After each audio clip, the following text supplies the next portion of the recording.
This is History in Your Backyard. I'm Mark Astolfi, continuing to bring you visits to historic places in Danvers. Today we will visit the Glen Magna Gardens. Our guest is Mark Brennan, Horticultural Restorationist with the Danvers Historical Society. He will tell us about what is being done in restoring the gardens to what they were when it was an award-winning country estate.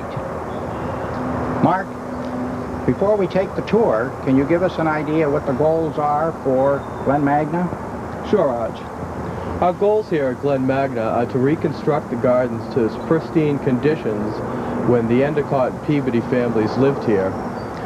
Using such tools as photographs, garden journals, and correspondence between family members, we can help reconstruct the property to its condition when the families lived here. Now let's begin here with the avenue behind us. This avenue, once planted with elms in 1817 by Joseph Augustus Peabody after graduating from Harvard, is now planted with pin oaks. In 1859,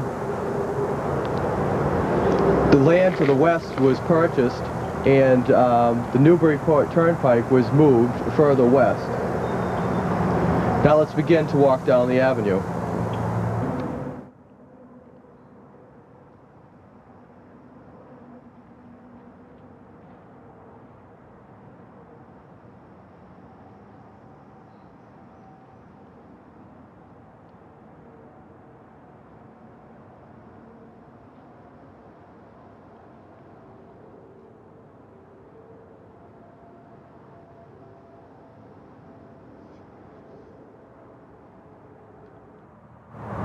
Well, here we are in the Chamberlain Gardens. Would you like to tell us about this? Sure. The Chamberlain Gardens were designed in 1896 by Joseph Chamberlain, father of Neville Chamberlain.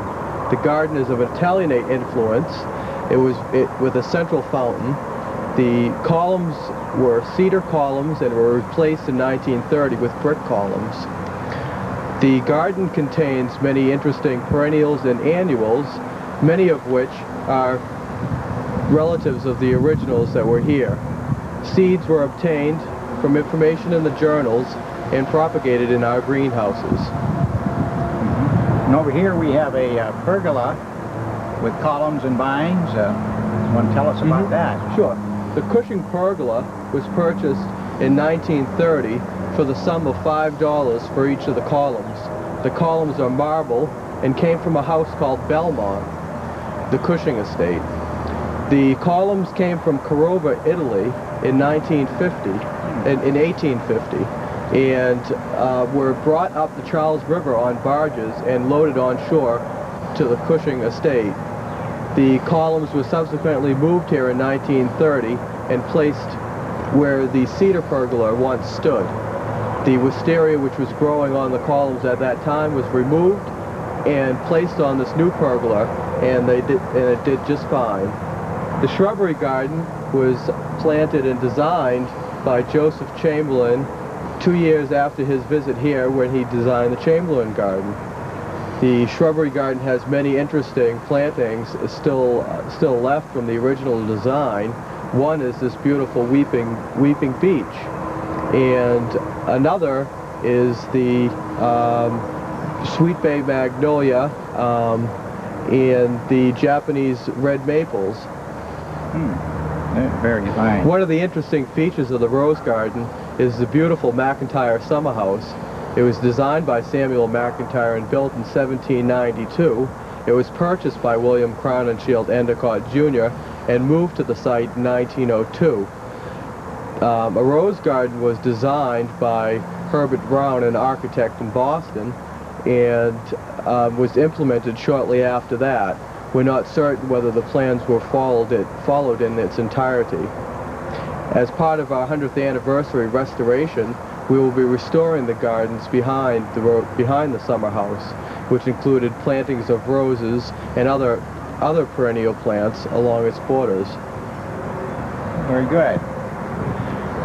Now, could you tell us about the Peabody Garden next? Sure. The Peabody Garden is the oldest garden on the site. It doesn't resemble the garden as it existed when the Endicotts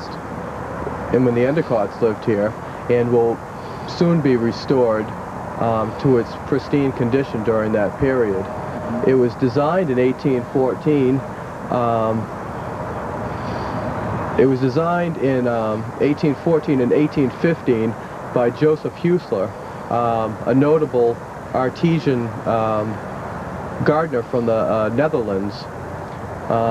When the Endicotts moved in, they tried to maintain the garden as much as possible in its colonial garden effect.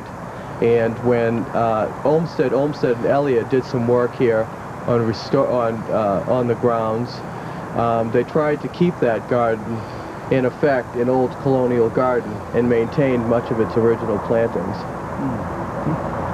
But now you still have some work to do on that one, right? Yes, we do. Yeah. Thank you very much, Mark Brennan, Horticultural Restorationist for the Danvers Historical Society. Today we have visited this unique place in Danvers that was once the core of 4 generations of estate living and is being restored to near its original award-winning condition, the Glen Magna Gardens. You can visit the gardens at any time from 9 a.m. until dark, preferably on Monday through Thursday because of the many social events that take place here during the weekends. You can reach it by taking Center Street to Ingersoll Street and following the signs to the parking lot. You will be most pleasantly surprised by the beauty that exists here in this place of history in your backyard. I'm Arch Astolfi for Danvers Diary.